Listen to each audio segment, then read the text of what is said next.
Good morning, everyone. Welcome back to another episode of Lessons Learned, the dumbest thing I've ever done with money.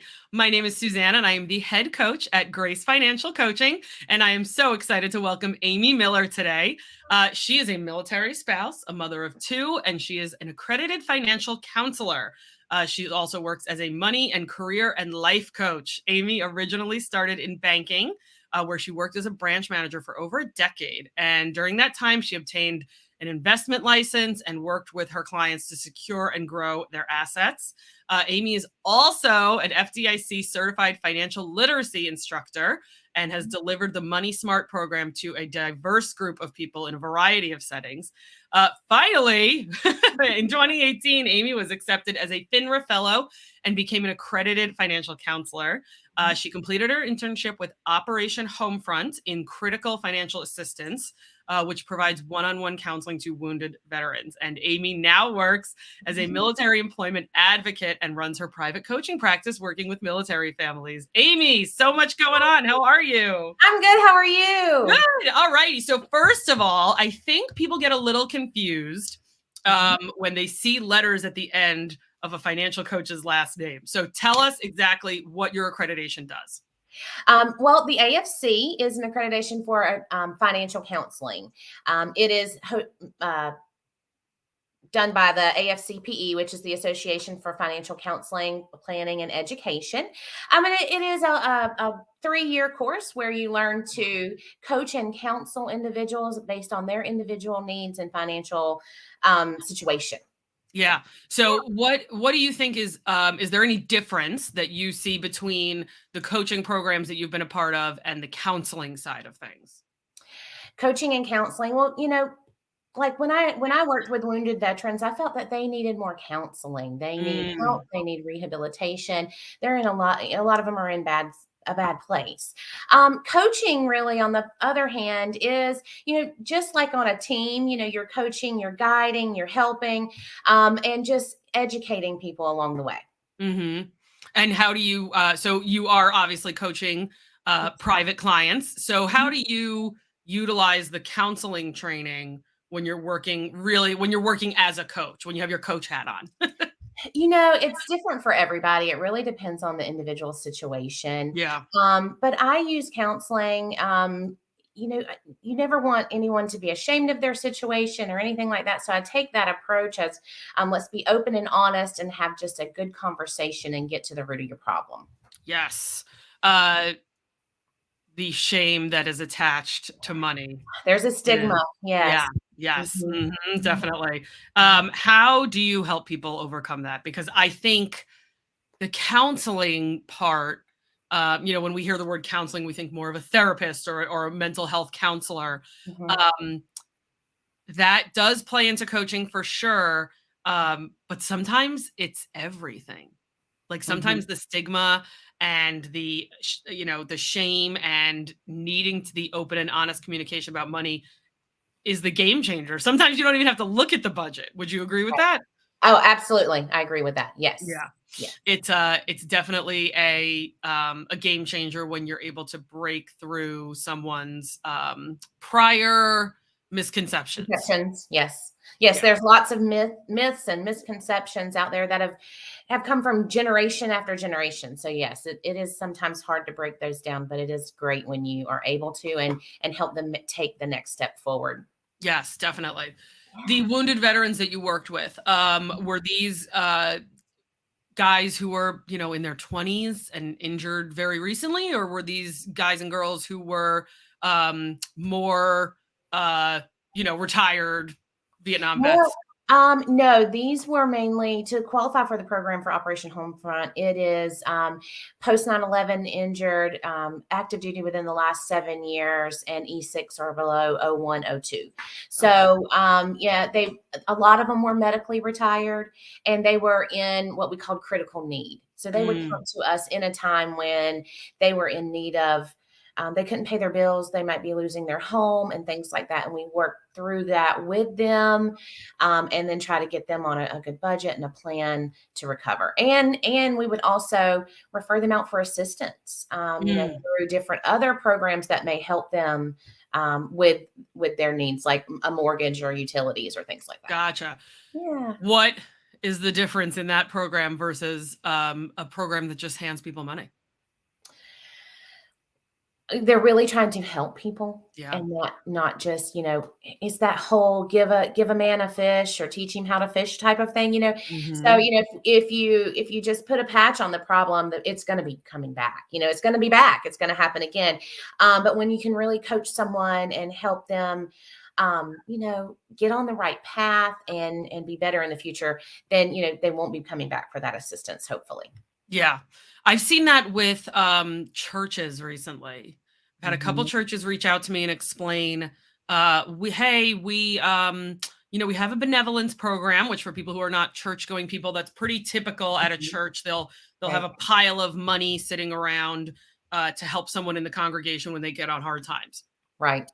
But really recently in the last 2 years, I've had numerous conversations with different churches and pastors where they said, we have this benevolence, but we want to tie something to it. Mhm. And that's not supposed to give anybody like a bad outlook about a church or anything like that. But what they were trying to say is we don't just want to be handing somebody uh, I specifically a church that purchased a used vehicle for a family Right. that desperately needed it. Mhm. Um, Within 9 months, the vehicle was being repossessed Oh, wow. Right. because the They people can who received handle. the vehicle Mhm. just were handed the vehicle Right. They without need the any. skills and the knowledge to know how to handle it and the responsibility that comes with it. No, I understand. Yeah. Exactly. Yeah. Yeah. So, and then I was speaking with another coach colleague of ours who is working with a couple at a church that he attends, and once the couple realized that they were going to have to go through certain number of financial counseling sessions, Mhm. they turned down the money Really? Wow. and said, That's "Forget it. We'll unfortunate. figure it That's out." so unfortunate, right? Yeah. Yeah. Because through that counseling, that could have been a help to figure it out. It could have given them just a new outlook on it even. So Yeah. that's unfortunate. That's very unfortunate. Yeah, and like you said, how much more powerful is it to teach the man to fish than to just hand them the $500 in fish? Right. Right. Right. Well, Amy, I know that you and I have both gone through our own financial journeys. So, tell me a little bit about what the dumbest thing you've ever done with money was. So, this is the second time I've been asked this recently, and I'm going to say the same thing. One of the dumbest things I've ever done with money was when my husband and I first got married. I was in a different industry, and I worked for a company that sold the individual company that I worked for to another company, and we lost all of our benefits when that sale happened. Right, we went to a very small company that, no more 401k. And Wow. right. So I had this account that had $15,000 in it, right? And my husband and I had just gotten married. He had debt, I had debt, and we were trying to get out of debt. So we thought it was a great idea to take that $15,000 out of my retirement account and pay off a motorcycle with it. Um, Oh. a motorcycle that we sold about a year and a half later. So it really got us nowhere. And later I moved into the financial industry and got my investment license. And I've always thought of that, like, and sitting with other advisors when I was learning, and them saying, that's the last place you want to go for money. I thought, oh, we've made that mistake. And so it did lead me. I wanted to do the math on it. And had I left that alone, Oh no. Oh no. I don't even know if I want you to tell me. it's not horrible, but it is. I mean, it is. No, it is horrible. So if I had left that alone and done no further contributions and just got stock market, your average rate of return and everything, that account would probably be around $40,000 today. Oh.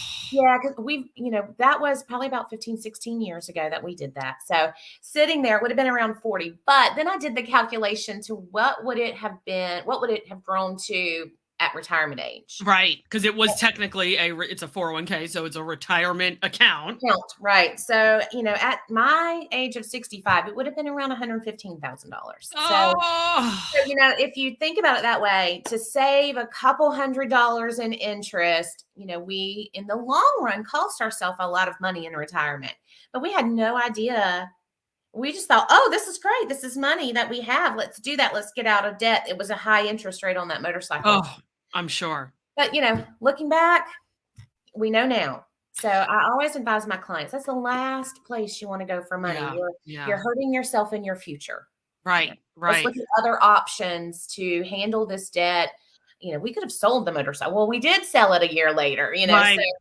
So there's other options. Yeah. So let's go back to the very beginning. Where did the motorcycle come from? Did that come with your husband when you married him? He had just bought it when we started dating. So it came with him. Yes. And he loved it. Mm-hmm. Yes. And so when he purchased it, it was financed. It was. Right. Mm-hmm. Okay. Gotcha. Right. So any recollection on what the payment or the interest rate was? I don't remember exactly, but I remember thinking it was a high interest rate at the time. Okay. At the time. Right. And that was what, 15 years ago? No, you're aging me. We started dating 18 years ago. Oh, it was when you started dating. I was thinking right before you guys got married. Okay. Yeah, no, we've been married 16 years, dated 18. So yeah, he had just bought it when we started dating. Okay. Gotcha. Which I loved because we rode it all the time. I was going to say, maybe you guys wouldn't have been dating if you didn't have it. So, okay. So we have the motorcycle. We are thinking, even though at this time you admittedly said this was not your forte, but that's kind of a high interest rate. Mm-hmm. Hey, honey, my company's getting sold and I'm going to have this pile of money. Mm-hmm. And what are we going to do with it? So did the whole $15,000 go to the motorcycle? Of course, we took the hit on taxes and the penalty. Oh, okay. So you had them take, that is actually a good point, because sometimes people take it and they don't have the taxes taken out right away. Right. And then, they get they don't realize it's income and they're going to have to pay income taxes on it come tax time. Okay. So yeah, after all of that, we netted probably like 12,500, 13,000. Okay. And yes, every dime of it went to the motorcycle. Oh my gosh. Yeah. Mm-hmm. So, and so the motorcycle's paid off. Yes. We're still dating at this point. No. That's right when we got married. Right when you got married, we paid it off. Mm-hmm. Okay. We bought a house and got married, bought a new car. So that's when we were like, okay, we've got to get our finances in line. Let's pay off this motorcycle. Oh my gosh. All right. So wait, go back. So we got the house, we got the new car, and we had the relatively new-ish motorcycle. What were you guys doing that you were like, oh, this might be a bit too much to handle, and so maybe we should take care of one of these pieces? We were just evaluating finances, and I was trying to decide if I wanted to leave that company or not. Okay. Right. So, because I wasn't sure. I had come from a large company with a lot of benefits, and now I was, going to a company with no benefits at all. I mean, to not have access to a 401k is almost unheard of these days, unless you're in a startup. And they make it abundantly clear there are zero benefits with this startup. Even the tiniest little charter schools give their employees access to some sort of retirement plan. So yeah, that's pretty crazy. So at the time, that would have been unheard of completely. That would have been very strange. Yeah. Right. And and they had no health insurance either or anything. It took them over a year to get health insurance, which luckily I had health insurance through my husband, because he's military. But at the time, no, everyone else on the property lost all of their benefits. Jeez. Yeah. How much do you think big life events like this, considering a major job change, in your example, you eventually ended up changing industries, so that's a big deal. Getting married. Oh, we need to buy the house now. Oh, we need to get the new car now. How do you think these large changes in our life affect our ability to work with finances? Oh, well, finances affect everything in life, right? I mean, they say money isn't everything, but everything needs money, right? So, and for my husband and I, we both talk about it on occasion. Like, we went in knowing nothing. We bought our first house, not knowing anything. We just signed on the line where they told us to, and that kind of thing. And so, and as the years have gone by and I've got into this industry and educated myself on it, I'm thinking, wow, I think every couple should go through some type of coaching and bring it together. And that's what I try to do in my business is let's come together. And of course I focus on military families because it is a unique life, like, but we need to bring it together and everybody needs to be on the same page. Money is one of the largest. It's the biggest factor in stress and conflict. So you Yes. definitely want to come together and maybe get some help and someone to, if you don't know, seek some counseling, some coaching. Yeah. I have now am now of the mind that if you're going to do any premarital counseling, and if you're in the Catholic Church, that means pre-Cana, whatever it means, I don't care what you do, you need to get premarital financial counseling. Absolutely. I have actually, even having been coaching for several years now, I probably was not this adamant about it until the last year, really, where now I'm like, I don't care if you don't even know the guy's middle name or her middle name. Right. You need to go to financial counseling. You need to go to Absolutely. premarital financial counseling. If that Absolutely. means 3 sessions with a coach, if that means 6 sessions with a coach, if that means once you get in there, you realize, oh, this is going to be ugly and it's going to be a whole year with a coach or 2 years or leading up Right. to the wedding. Just the act of working with someone to figure out how you're paying for the wedding, who's paying for what part of the wedding. These things cause so many fights. Right. And people come from different backgrounds and families may have different philosophies about money. And so you Yeah. got to bring those together. If you have one that's a spender and one that's a saver, one that never looks at their checking account and one that balances it to the penny, you have to come together and figure out how you're going to do that together. It's never going to work. Right? There's Yes. going to be conflict. And I literally was going to say to you, what do you think would have happened if you made the decision on your own to pull the money out of the 401k and put it towards something else? Oh, wow. Well, Like without even communicating with your husband. right, that would not have been good. It wouldn't have helped Right. our overall picture, right? But that happens a lot. I see that with couples that one does something major and the other one has no idea. And it's never good. One thing that my husband and I did from the beginning is we set like a dollar amount rule that Oh, neither one, because we have our different accounts because we have different styles of managing money, right? I'm the to the penny person and he never looks at his account person. And I couldn't keep up with his 500 receipts. So because I balance, so we came up with our own plan, but we set a money rule. Like neither of us is going to spend more than X number of dollars without consulting the other, I because love then it that. can impact our overall household budget. Right. So we Right. set that rule early on. We've adjusted it a couple times, but we still kind of live by that rule. If it's over a certain dollar amount, we're going to talk about it. That's so funny because one, that is a principle that certain people in our industry talk about, right? In coach training, Right. having a threshold that you and your partner know, hey, if it's over X, we need to have a conversation about it. Right. My threshold has not changed. Oh, no. I've been married. My husband's has actually decreased. Oh, wow. Now he'll like tell me when he's buying something for he messaged me the other day and said, hey, I'm buying this. It's $49. And I'm like, oh, okay. Now my husband does that too. He even just told me, I splurged on $50 to you.